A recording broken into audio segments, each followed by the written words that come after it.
ഞാൻ അങ്ങോട്ട് വരാം. ആ നീർക്കോലി വീരാനെ ചേർക്കാൻ മതില് കൊത്തി പൊളിച്ചോന്ന്. എന്റെ മോനാണ് ഈ മതില് പൊളിച്ചെന്നുള്ളത് ആരപ്പോ ഓനോട് പറഞ്ഞു. ഓനെ കൊടല് നീ അടുക്കും. കൊമ്പങ്ങാട് ചെറ്റങ്ങട്ട് ഇറങ്ങി. അസ്സലാമു അലൈക്കും.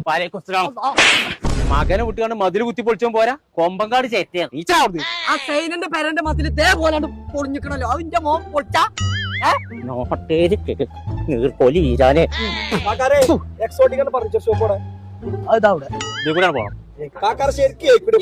ഫർണിച്ചറിന്റെ കടയെ ചോദിച്ചത്. അവിടെ തന്നെയാണ് ഞാൻ പോകാൻ നിൽക്കുന്നത്. അത് നിൽക്കറിയേണ്ട ആവശ്യമില്ല. അനക്കറിയേണ്ട ആവശ്യമില്ല. ഹലോ, ഈ മതിലൊക്കെ ഫർണിച്ചർ എടുക്കാൻ പോവാ. ഞാൻ പറയും മതിലിന്റെ പ്രശ്നത്തെ ഇപ്പൊ സമാസമായി കൊറേ ആൾക്കാർ എന്നോട് ഇങ്ങനെ ചോദിക്കണു എന്തേ ഇതൊന്നും അങ്ങോട്ട് തിരിച്ചു കൊടുക്കാത്ത. എനിക്ക് എന്താ എടുക്കാൻ പോണെന്ന് പറഞ്ഞു. ഫർണിച്ചർ എന്നാ വാ. കാടാ ഇങ്ങോട്ട് പോരെ.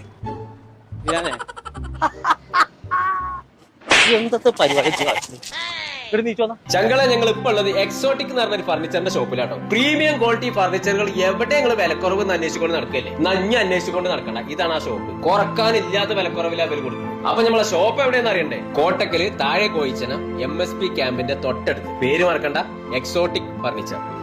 സാധനങ്ങളൊക്കെ നിങ്ങൾ പരിഗണിച്ചോലല്ലേ? അതൊക്കെ നമ്മൾ വീട്ടിൽ എത്തിക്കും. ആയിക്കോട്ടെ.